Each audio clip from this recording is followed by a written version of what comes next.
2 Coríntios capítulo 4, versículo 1 e 2. Pelo que, tendo este ministério, segundo a misericórdia que nos foi feita, não desfalecemos. Pelo contrário, rejeitamos as coisas que por vergonhosas se ocultam, não andando com astúcia, nem adulterando a palavra de Deus, antes nos recomendamos à consciência de todo homem na presença de Deus, pela manifestação da verdade. Te louvamos, Senhor. Agradecidos a Ti pela oportunidade de chegarmos aqui em Cabo Frio, na Mar, vermos a família dos irmãos. Pedimos agora, nessa primeira parte, Senhor, da Escola de Profetas, o Senhor revele mais a Tua palavra para nós. Abra o nosso coração para entendermos o que é o ministério, quem são chamados, vocacionados. Nos mostra, Senhor, a Sua direção nessa tarde. Em nome de Jesus. Esse momento que a gente chama de escola de profetas. Por que a escola de profetas? Porque hoje existe uma demanda entre os filhos de Deus e a igreja que as pessoas confundem, igual o Grêmio Paranaguá diz, anão no mato com anonimato. Então, para todo mundo, se você está, entre aspas, no púlpito, com uma roupa de líder, você é líder. E, na verdade, não é isso que é liderança. Não é isso que é um homem comissionado e chamado por Deus para fazer a obra de Deus. Então, nesses últimos 20 anos, eu comecei a perceber que as pessoas se tornaram vaidosas por achar que leram a Bíblia, estudaram num centro teológico e agora elas têm um diploma e na verdade, o chamado, a vocação de Deus não é essa. Se lembra que na primeira vez que nós estudamos, nós falamos sobre o que é um chamado, como que é chamado. Expliquei que ser chamado é ser servo de Deus. Primeiro, Deus não te chama para ter posição na igreja, lugar de destaque, aplauso, que as pessoas vão bater no seu ombro e vão estimar o seu eu. Não é isso. Ser chamado é ser chamado para ser servo um do outro. É servir. Chamado para o ministério, primeiramente, é um serviço. Então você não entra para começar como... Hoje o que a gente percebe é que a liderança virou uma estrela. Há um estrelismo, entre aspas, gospel na igreja, né? A liderança tem status, elas têm ali aquela posição de proeminência e, na verdade, como nós começamos estudando Tito, nós vimos que não é isso que é o ministério. Depois nós vimos que o que dá foco para o ministro é aquilo que ele tem do Senhor para o povo de Deus. O que um ministro tem que ter? Ele tem que ter, se lembra que eu usei duas expressões gregas? Ele tem que ser um querusso. O que é o querusso? A palavra grega para querusso significa aquele que porta uma mensagem específica da parte de Deus para o homem. Então, nem todo mundo que está ali naquela posição tem uma palavra de Deus para as pessoas, tem uma direção de Deus.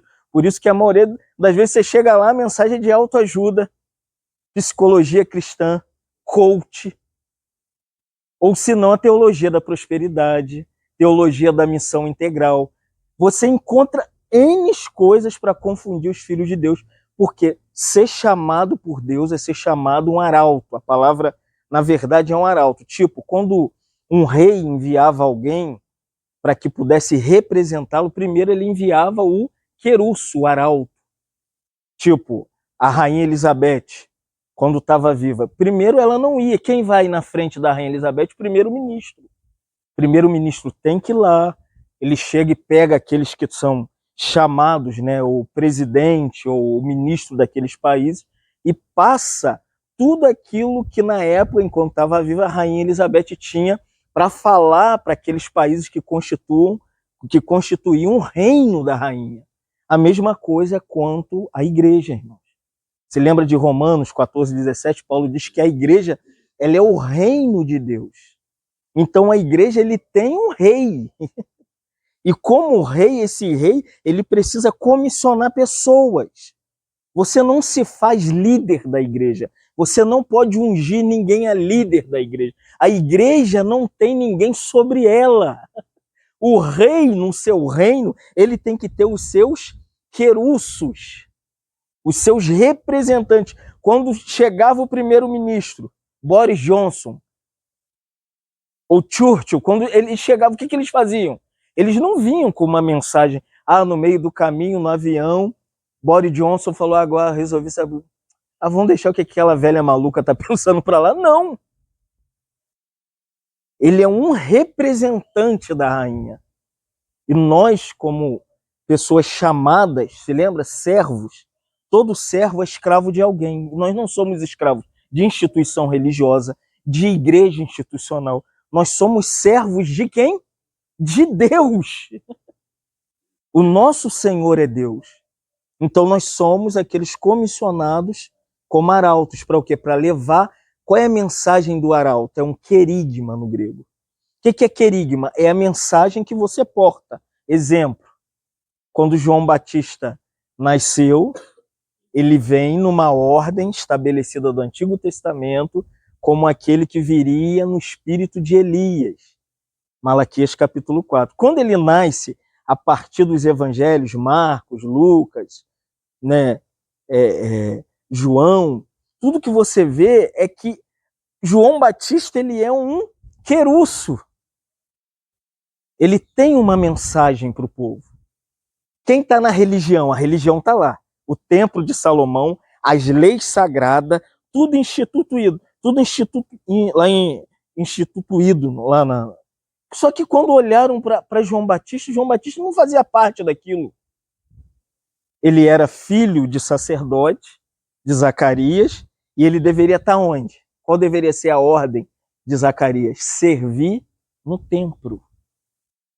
Matar e imolar animais, oferecer o sangue como um sacrifício para apresentar o povo para Deus. Só que Deus vem com uma mensagem que ninguém até então lembrava da mensagem. Porque qual era a mensagem? Era um querigma.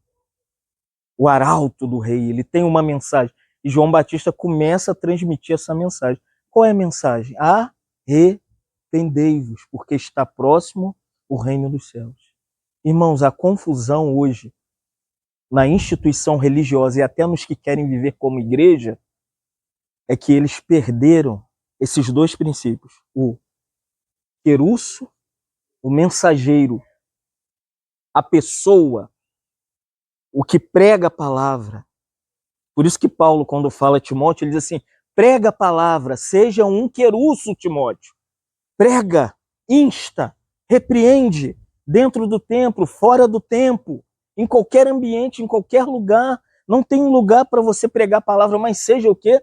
Um querusso, um portador da mensagem, para que a mensagem saia com querigma. E aqui, nesse texto que nós lemos aqui, o ministério de Paulo é o maior exemplo de quem tem um querigma. Ele começa dizendo que ele é chamado por Deus baseado só numa coisa. Ninguém é chamado pelo título. Eu estudei no Instituto Teológico tal. Não é isso, irmão. Eu não tenho nada contra. Entendeu, irmão? Eu não tenho nada contra. Você estudou, amém. Mas qual é a sua mensagem? Você tem um querigma para a igreja? Você é um querusso, um enviado, um arauto? Aqui você vai ver que Paulo ele aponta que todos os chamados são chamados pela misericórdia de Deus. Olha só, 1 Coríntios 15, 9, Paulo diz assim, porque eu sou o menor de todos os apóstolos, indigno de ser chamado apóstolo, porque eu persegui a igreja de Deus. Tem a igreja, Paulo está dentro de uma instituição religiosa chamada judaísmo, o judaísmo mata os crentes. A religião, ela só serve para parar a igreja, para matar. Hoje nós não temos a perseguição do primeiro século, mas a matança espiritual, psicológica e física. Na Argélia agora, mataram um monte de irmãos. Entraram nos locais onde eles reúnem e mataram eles, fuzilados. Então tem lugares que ainda a perseguição é para matar o corpo da pessoa. Mas aqui Paulo está dizendo que ele, como chamado, ele não é uma pessoa especial, ele diz, eu sou o menor, só que eu tenho um querigma. Vamos... Porque o que a igreja não sabe? A igreja não sabe que quem abre a Bíblia, ele não pode ser um cara que ficou estudando um gabinete pastoral, fica lá. Não, ele é enviado. Ele é enviado, irmãos. Ele é comissionado, ele é separado. Deus pega ele, nada dá certo para ele. Trabalho não dá certo. Até a família às vezes não dá certo. Mãe não dá certo. Ele perde tudo. Ele perde tudo por causa do chamado. Você encontra a mulher de Paulo? Cadê os filhos de Paulo? Você encontra a sogra de Pedro. Então Pedro morava com a mulher, tem sogra. Só que tinha um problema, que ele nem orou pela sogra. Tinha um problema de família. Mas o que eu quero dizer é que todos os chamados, ele precisa olhar para aquilo que a gente chama de misericórdia. É misericórdia de Deus. Se Deus te chamar, Deus te chamar, Deus te chamar, Deus chamar qualquer pessoa, ele não pode perder o alvo do que Paulo diz. Ele diz assim, transbordou, porém, a graça de Deus com a fé e o amor em Cristo Jesus. Por quê, irmão? O que tem que transbordar não é o nosso conhecimento, a nossa sabedoria, é a graça. As pessoas têm que olhar pra gente e falar assim, caramba, Derek, tem muita graça quando você fala a palavra. Eu sinto que o Senhor te usa. Nem tapinha nas costas. Então, irmãos, o que a gente precisa entender é isso. Um chamado, ele é alguém chamado especificamente com um encargo e uma direção para o povo de Deus. Só que esse chamado, ele tem, por exemplo, a gente fala ministério. Hoje, a coisa mais latente que você vê no cristianismo é ministério. O que você vê quando você passa perto de um local onde as pessoas estão reunidas? O que está escrito lá? Ministério. Sabe que as pessoas não sabem o que é ministério? A palavra ministério no grego é diaconia. Serviço. É servir. O que é ministério?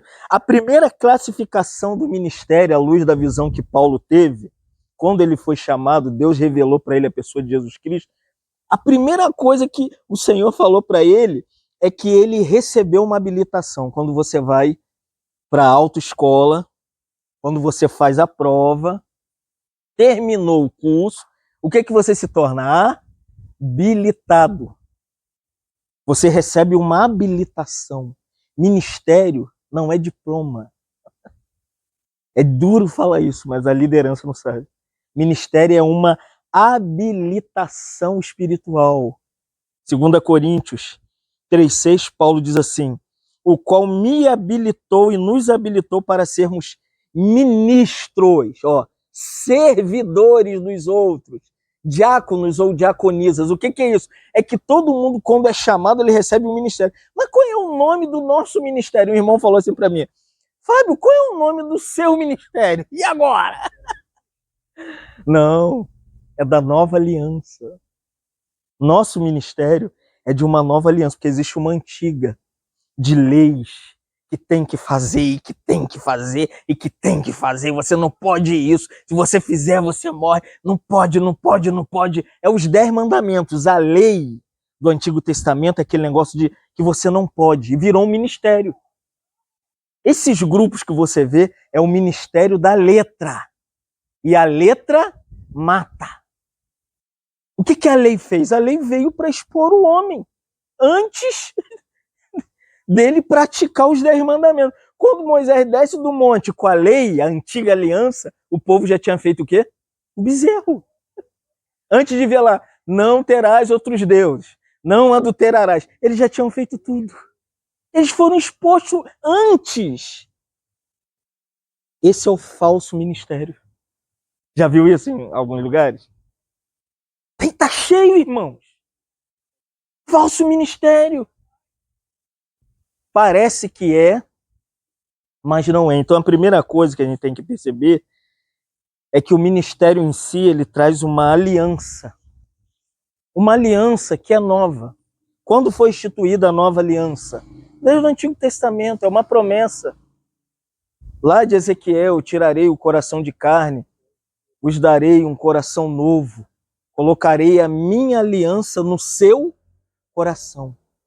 Essa nova aliança, ela é uma reivindicação através da obra de Cristo na cruz, Deus dando tudo que você precisa através da pessoa de Cristo para você viver a vida cristã. O que é viver a vida cristã? Primeiro, é viver debaixo dessa proporção de um outro aspecto do ministério. Primeiro, a nova aliança. Segundo, da justiça, ministério. O irmão falou, qual é o nome? Eu falei, da nova aliança. Ele falou, tá escrito lá. Tadinho.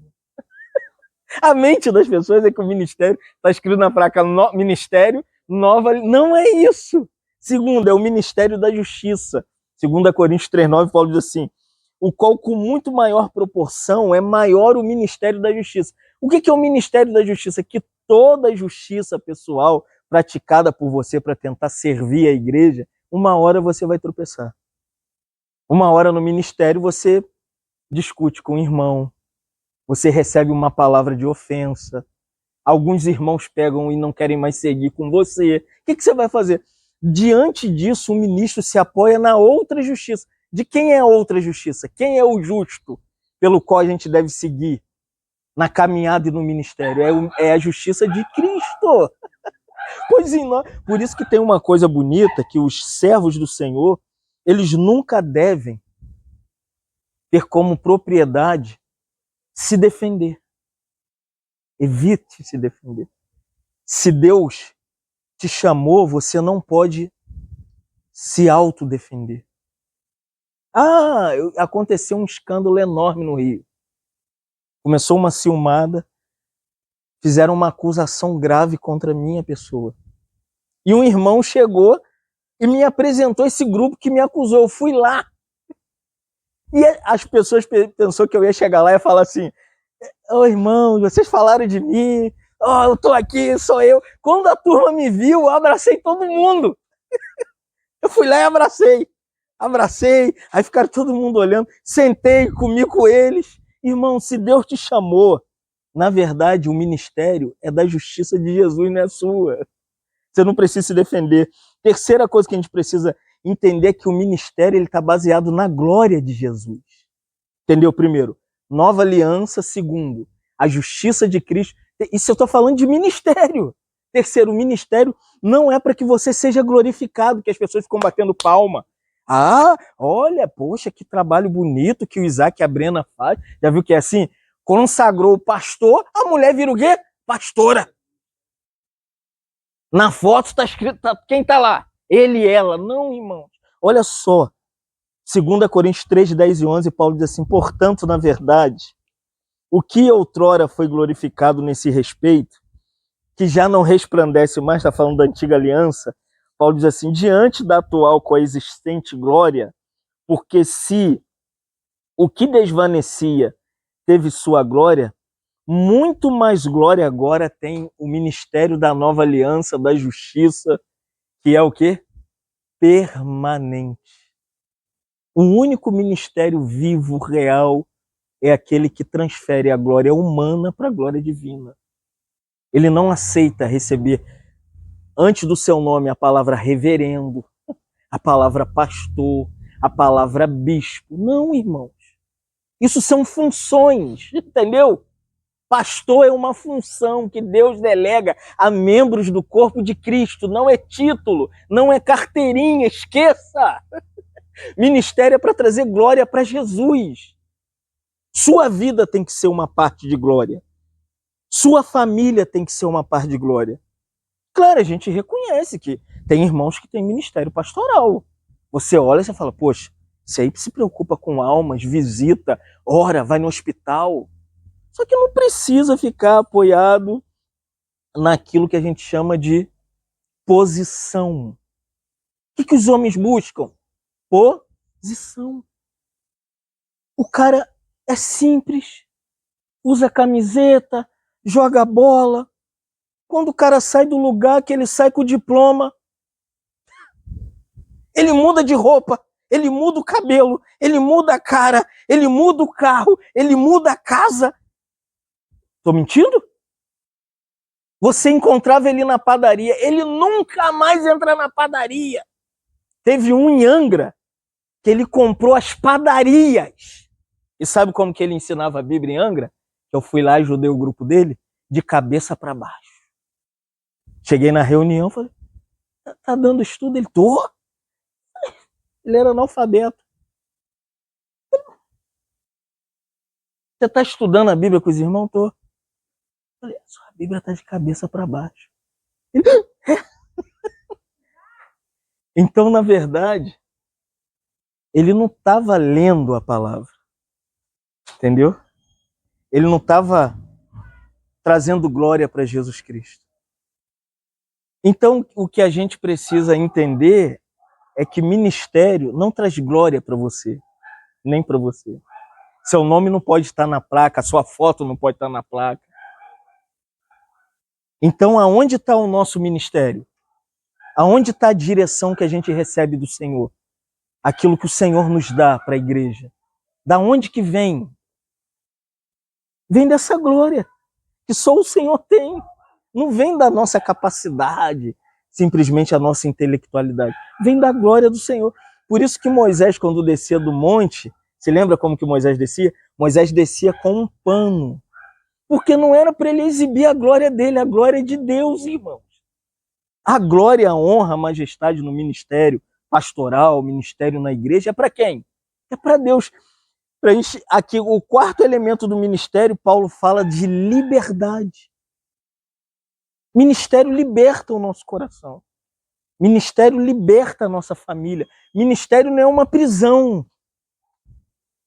Você já viu que tem pessoas que eles amam mais as coisas da igreja do que a família dele. Ele não tem tempo para a família, ele não tem tempo para os filhos, ele não tem tempo para a mulher, ele não tem tempo nem para irmãos que o procuram. Teve um nessa região que eu brinquei, eu falei assim, e se a gente for tomar um café na casa do líder? O irmão falou assim, não pode não. Não, ele mora ali, vamos lá. O irmão falou assim, tem que ligar, agendar e você vai entrar num hall para esperar. E se eu tiver com problema? Precisar de um socorro? Gente, Jesus falou, o bom pastor, lembra de João 10? Dá o quê? A vida pelas ovelhas. Bom pastor, a casa dele está aberta a todo tempo, né? Te come com as pessoas, bebe com as pessoas, anda com as pessoas, e cai a janela do carro e a gente tá com as pessoas, e o raio cai e a gente tá com as pessoas, e chove. Irmão, uma liderança que vive enclausulada num lugar escondido, esperando os membros chegar, ele nunca liderou ninguém. Tem um autor que diz que pastor tem que ter cheiro de ovelha. Que pastor é esse? Você chega só cheira a natura. Porque Paulo diz assim, ora, o Senhor é o Espírito, e onde é o Espírito do Senhor, aí há liberdade, 2 Coríntios 3,17. Então, isso é um ministério, nova aliança, justiça, glória para Deus. Por fim, Paulo diz, ministério nos liberta. Quantas pessoas oprimidas dentro da igreja? Na minha cidade, uma se vestia de crente, usava a Bíblia de crente e deu 33 tiros no marido. Sabe de quem eu estou falando? Qual é o nome dela? Frodilis. A Bíblia de crente, a igreja de crente, a roupa de crente, palavreado de crente, só que a pistola não era de crente. Mas ela sempre teve uma pistola. Ela sempre quis matar o Anderson do carro. Porque ministério te liberta para amar seu cônjuge, para entender a fraqueza do outro. Não é melhor conversar do que matar? Ou conversar, amor, não dá mais. Vamos conversar. Mas não pode perder o império. Prefere matar o outro. Quando aqui Paulo está dizendo que somos chamados para o ministério, para que a gente entenda que somos libertos. É João 8,32. Conhecereis. E o versículo 36. Se o Filho João diz, ministério é ser liberto, irmão. Eu não posso servir aqui, chegar em casa, dar uma coça na Ellen todo dia. Bater no meu filho todo dia. Espancar a Esté todo dia. Maltratar os irmãos da minha cidade, da igreja lá que eu congrego. Todo dia eu bato nos irmãos e critico os irmãos e ataco os irmãos. Falo mal dos irmãos. Não, ministério é que diante das adversidades, irmãos, diante dos problemas, a gente não foge. A gente entende que somos chamados, no que Paulo usa a expressão aqui, nisso nós até podemos desfalecer, ficar cansados, desesperados, com medo, mas a gente não pode perder a valentia. A maioria da liderança hoje que mata espiritualmente os outros é porque estão com cansaço espiritual. Chega uma hora, em 2009, eu tinha um ministério que todo mundo queria. Joana sabe. Você sabe. 15 mil pessoas para me ouvir. Viajava para a África e vinha para lá e para cá. Até que eu entendi que eu estava cansado. Numa casa de 2 andares em Campo do Goytacazes, toda de brindex. E eu vazio. Cansado, irmão. Há tanto problema, as pessoas acham que ministério é pare de sofrer. Eu vou falar para você, ministério não é pare de sofrer, não. Ministério é no mundo tereis aflições, mas tem de bom ânimo. Porque eu venci o mundo. O que é ministério? É sofrimento. Ministério é perder. Ministério é cruz. Ministério é você ser desamparado. E eu falei, Senhor, eu estou cansado. Estou cansado, e o Senhor falou, então descansa. Aí eu fui para a reunião. O que você espera numa reunião de ministério, irmão?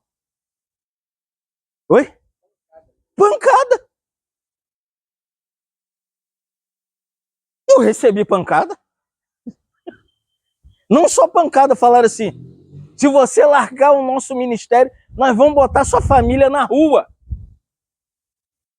Eles vão ver esse vídeo e vão pular de novo. Eu falei, então bota. O que você vai fazer da vida? Olha só o que Paulo disse. Paulo disse, portanto, vos peço que não desfaleça nas minhas tribulações. Ele diz assim, porque nisso é que está a minha glória. Sabe qual era a glória de Paulo? Tribulação. Ministério é tribulação. É perder posição. É perder o lugar mais alto. É perder o seu nome. Se lembra de Saul? Sabe quando Samuel virou para Saul e falou assim, Saul, por que você não matou o rei Agag dos Amalequitas? Ele falou, não, tinha uns bezerrinhos. Gordo, eu trouxe para casa. Eu tô ouvindo. Falou, mas era para você matar o rei e tudo. E pegar os despojos e jogar fora. E Samuel falou, Saul, Deus não quer mais o seu ministério. Sabe o que Saul tinha que ter feito? Ora por mim, tá bom, Samuel. Vou me arrepender. Sabe o que ele falou? Lê lá 1 Samuel. Ele disse assim, Samuel, vamos a Gilgal.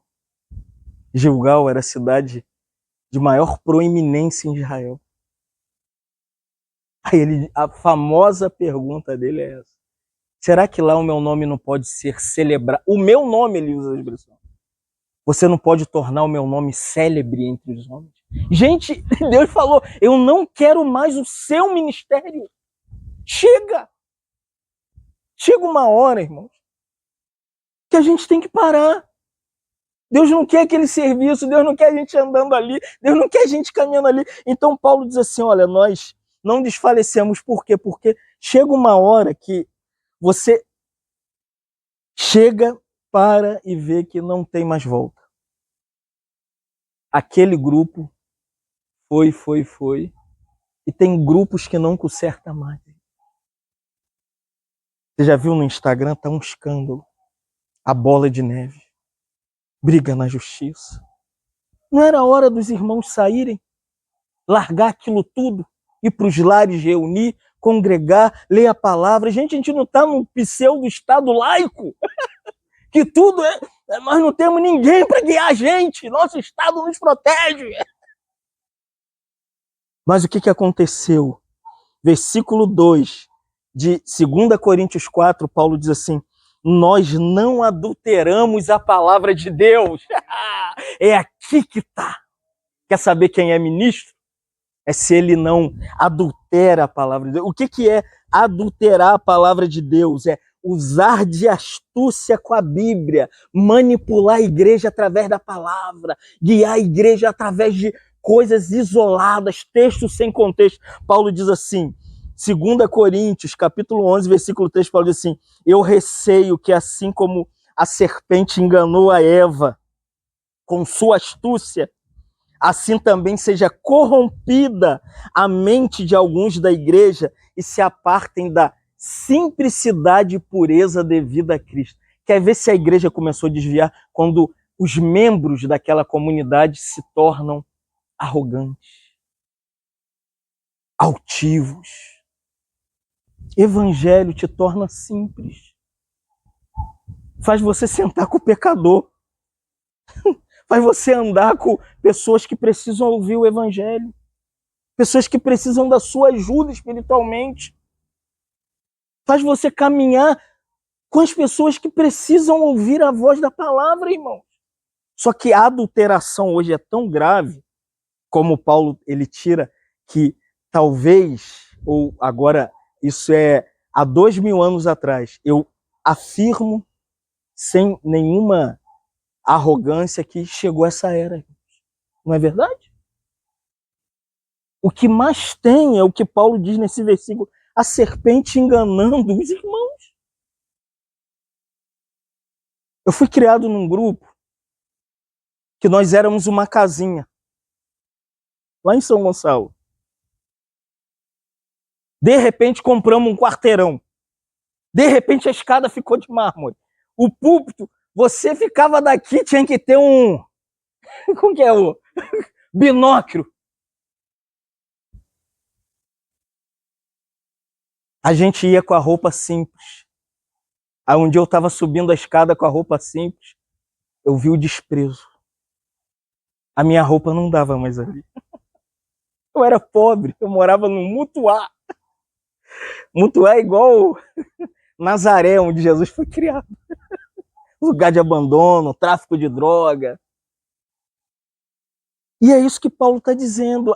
Hoje tem muito engano, e Paulo diz que corrompe a mente. Vai penetrando as pessoas. Aquela pessoa que orava, deixa de orar. Aquela pessoa que louvava, adorava o Senhor, deixa de adorar. Então, no ministério, irmãos, nós estamos falando de ministério aqui. Não adultere a palavra, amém, irmãos? Não adultere. Adulterar é manipular e corromper e misturar coisas à Bíblia. Hoje eu estava vendo uma coisa. Vocês vão rir agora, irmãos. Quem já ouviu falar no Agenor Duque? Sabe o que Agenor Duque disse hoje? Que ele foi a Israel e conseguiu a pena do anjo. Por favor, irmãos. E está vendendo a pena do anjo. Onde nós fomos parar, irmãos? Como que você vende pena de anjo? Anjo nem tem pena, os anjos são espírito. Não é isso que Hebreus diz? Os anjos são espíritos ministradores. Não são seres palpáveis, igual eu te toco. Em umas teofanias eles se manifestavam. Mas anjo não aparece aqui não, irmão. Entendeu? É igual aquela música, tem anjos voando. Tá vendo anjo? Não, irmão. Então, por quê? Paulo diz assim claramente, 2 Coríntios 2,17, porque nós não somos como os outros que fazemos da Bíblia, na linguagem de hoje, a palavra de Deus. Antes, em Cristo, falamos para vocês na presença de Deus com sinceridade da parte do... Irmãos, essa palavra sinceridade é sincera. Hoje, na verdade, o que falta para a maioria dos ministérios? Sinceridade. Falar para as pessoas, isso não está na Bíblia. Água não está na Bíblia. Botar água em cima da televisão não está na Bíblia. Você sabia disso? Isso é coisa lá da indulgência, quando a Igreja Católica, antes da Reforma Protestante, os padres vendiam terreno no céu. Não, irmão. Já passou 500 anos da Reforma Protestante até aqui e Martinho Lutero gritou que nós devemos viver só pela fé. Amém, irmão? É fé. Não é o que você vê. Hoje vende água, sabonete, aliança, camisa. Tem um doido que passa assim, já viu ele na televisão? Ele processa todo mundo, e meu canal é grande, ele passa a toalha e vende a toalha suada. Tá vendo? Falta sinceridade hoje nos ministérios de expor essas coisas. Então os ministros do evangelho, Paulo diz nesse versículo 2 de 2 Coríntios 4, são pela manifestação da verdade. Sabe o que a gente precisa hoje na igreja? É de verdade. Proclamar a verdade. Paulo diz, tendo tal esperança, 2 Coríntios 3,12, servimos com ousadia no falar a palavra de Deus. Hoje acabou a ousadia. Ninguém tem ousadia. Ninguém. Acabou a ousadia. E pinta igreja de preto, e bota a bola girando, colorida. Teve um irmão que a filha dele falou assim, pai, me leva na igreja, lá em Niterói. Muito famosa, tá brigando também na justiça por causa do nome. Você já sabe quem é, né? Quando chegou na porta, era assim, Aí o pai falou, não, minha filha, aqui não é não, é boate. Eu falei, não, é aqui mesmo, pai. Entendeu, irmãos? O que falta? Verdade. Você lembra que Jesus falou? Eu sou o quê? João 14,6. Eu sou o quê? Ele é a verdade. Só que a gente precisa entender aonde isso vai dar. Se eu ministro, se eu visito, se eu acompanho, se eu pastoreio, se eu amo, dentro de tudo isso que eu falei que os irmãos chegaram depois, se a gente leva a igreja a percorrer esse caminho, como que a gente deve acolher a igreja deve nos acolher? Você já se perguntou? Que hoje dificilmente você vê pessoas que de fato são acolhidas. Na verdade, hoje, as pessoas se tornaram como parte daquele sistema e são mais... A minha era assim, nós íamos para São Paulo. Vou contar do que eu vivi, não posso falar do que os irmãos viveram. E nós tínhamos uma reunião numa sala de estar, ninguém usava a Bíblia, todo mundo de laptop. Eu já comecei a despertar, eu falei, ué, nós não usamos a Bíblia. Eu falei, ué, nós não usamos a Bíblia.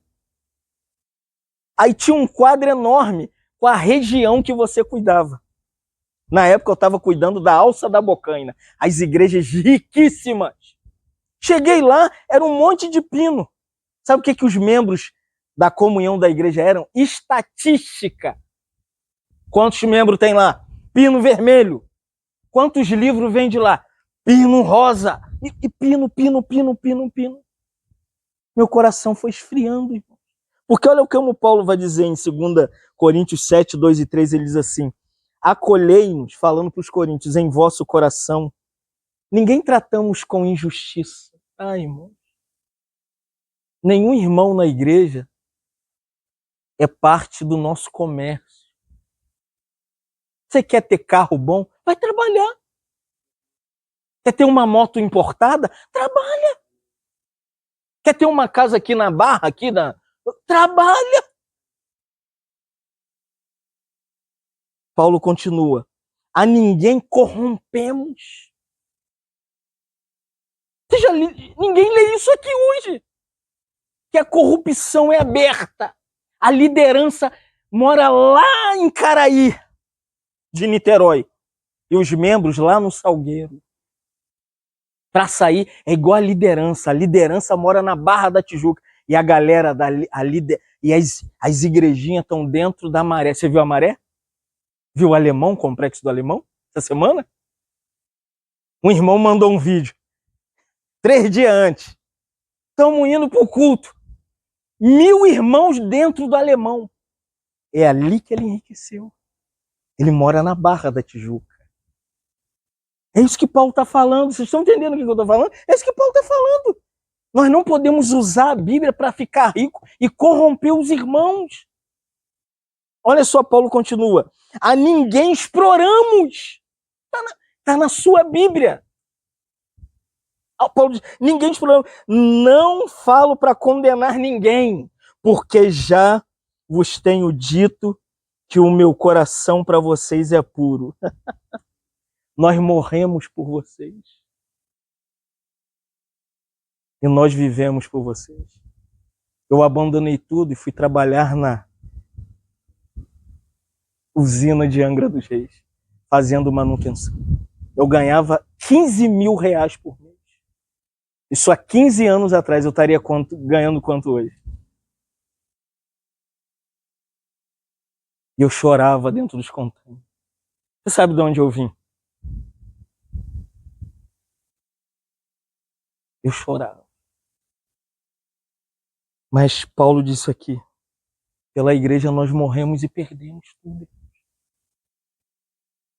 Nós morremos pela igreja. Hoje a liderança, se explodir a grande tribulação no mundo, eles vão largar tudo. Vão largar, igual na pandemia. Ninguém sabia congregar, porque não tinha templo aberto. Ninguém sabia reunir em casa. Então, Paulo, ele mostra que os ministros devem levar a igreja a não ficar olhando para ele, dando carro para ele, casa para ele, bens para ele. E a igreja, os membros vão ficando pobres, já viu? O cara vai ficando pobre, não tem nada. O cara para de grande Cherokee. Ministério, irmãos, é levar os membros da igreja local, da comunhão da igreja, a amar a verdade, a desejar ler a Bíblia, a querer congregar porque vão ouvir a palavra, vão sentar, vão sair alimentados. Ah, entrei, tô cheio, meu coração tá animado, porque a Bíblia tomou o meu ser, ganhou a minha vida, as famílias em torno da Bíblia. Olha como Paulo diz, desejar ardentemente, Pedro, né, como crianças recém-nascidas, o genuíno leite espiritual, para que por ele vos seja dado crescimento para a salvação. Amém, irmão? Guiar a igreja é levar a igreja a ter desejos santos. Não é a igreja explorada, já viu? Os irmãos são explorados. Um irmão chegou na nossa comunhão em Angra, há 11 anos atrás, que a gente tinha um local de comunhão, cheio de irmãos. O irmão ficou insatisfeito no nosso meio. Eu entrava, eu falava, Marlon falava, fulano falava, cicrano. Aí um dia ele me chamou e falou, vocês não vão pedir dinheiro, não? Me botou no campo, você não vai pedir dinheiro, não? Falei, não, aqui a gente não... Mas onde que bota o dinheiro? Eu falei, naquela caixa lá atrás. Ó. Falou, não. Ah, você não tem carro? Falei, não. Você não tem uma casa aqui na Praia Brava de frente? Não. Que o cara ouve a nossa palavra e fala assim, ele deve ter uma mansão. Eu vim pregar aqui em Cabo Frio. Só carro importado. Quando eu entrei, o irmão virou e falou assim pra mim, cadê seu carro? Aí eu falei, eu vim de baldeação. O irmão ficou tão... Graças a Deus que a palavra anima, né? Aí depois eu falei, mas você não tem carro, mas tem a Bíblia. Irmão, nosso ministério não é medido pelo que temos. É pelo genuíno, você lembra que Pedro diz aqui, 1 Pedro 2,2? É o genuíno leite. Eu quero que você fique com a barriga grandona, cheio da Bíblia, gordão da palavra. 2 Timóteo 5, 4, 6, terminando, Paulo diz assim, expondo essas coisas aos irmãos, à igreja, serás bom ministro de Cristo, alimentando com palavras da fé, boa doutrina, que é segundo as Escrituras. Então, o ministério é tudo isso. Ministério não cabe nada que eu possa tirar o querer dos irmãos. Se o Senhor quiser me dar, Ele vai dar. Entendeu? Não nego que o Senhor dá dom de riqueza para as pessoas. Mas se Deus não te deu dom de riqueza, vai trabalhar. E o Senhor vai te abençoar. Já vimos pessoas que foram abençoados com o teu trabalho. Essa é uma promessa depois da queda. Primeiro, Eva tem que ter dor de parto. A serpente vai rastejar na terra. E o homem, o que a gente tem que fazer? Cheguei aqui, ele estava o quê? Suadinho, é isso mesmo. Do suor do seu rosto. Tem que, ó, labutar. Ó. Acorda de manhã. Mas tem uns que ele nasceu na família Marinho. Ele acordou, eu sou Marinho. E deixa eu ser dono da Rede Globo. Vai pra praia, jet ski, casa descasa. Mas nós não podemos ficar incitando essa falsa teologia da prosperidade para os irmãos. Teve uma irmã, para a gente terminar, que o líder disse assim para ela: vai ter um evento grande, você faz bombom e vai vender. Usa a sua fé. Tem que usar fé para vender bombom? É só oferecer, se quiser compra. Tadinha, a irmã foi exercitando a fé. 1000 pessoas reunidas. Só que lá dentro, o evento grande, entre aspas, a igreja já tem o seu, não é isso? Você chega lá, ela tem tudo. Ela tem a cantina, tá tudo estranho. E tinha bombom lá. Você acha que eles vão comprar o bombom da irmã lá fora? Que vai ter que exercitar a fé? Ela voltou. Chamou a liderança e falou: eu não vendi um bombom. O que o líder deveria falar para ela? Vamos orar, irmã. Ele olhou para ela e apontou o dedo para a cara dela e falou assim: você não tem fé. Você é uma mulher sem fé. Uma mulher destituída do poder de Deus. A irmã começou a chorar. Aí num dos encontros desse nosso, que a gente sempre encontra pessoas, nós encontramos essa irmã. E eu expliquei a natureza da fé, o que é fé, o poder da fé, expliquei que fé é isso, fé não é isso, expliquei para ela. E durante muito tempo ela reuniu com a gente. Então, irmãos, não adultere a palavra, amém? Se Deus te chamou para o ministério, leia a Bíblia como a Bíblia é. Explica a Bíblia, aplica a Bíblia, deixa os cristãos viverem a palavra, se relacionarem com a palavra. Se lembra? Primeira mensagem, ser ministro é ser servo. Segunda mensagem, ser ministro é ser um querusso. No grego, a palavra querusso significa o arauto, que prega. Segundo, todo arauto tem um querigma, uma mensagem. Só que esse querigma, ele não pode pegar esse livro, porque esse livro não é nosso, amém, irmãos? De quem é esse livro? Foi Deus que inspirou, é dele. Segundo de Mateus 4,4, você lembra que Jesus falou? Ele diz assim: não só de pão viverá o homem, mas de toda a palavra que procede da boca. Então a palavra, ela vem da boca de Deus. Para a gente entender melhor isso, 2 Timóteo 3, 15 e 16, Paulo diz que toda a escritura, no grego é theopneushos, tá vendo o vento aí? Soprada. Esse livro, irmãos, não está baseado na minha interpretação. O Espírito interpretou e soprou nos apóstolos, deu uma visão, uma direção. E hoje o que nós temos? Eu não posso ficar num quarto, vou ir para Unamá, lá ver os irmãos da igreja de Cabo Frio, e vou ficar, Senhor, eu preciso de uma palavra. Gente, nós temos 2000 anos de história da igreja. Entra numa livraria evangélica, quer interpretar a Bíblia, comentário bíblico.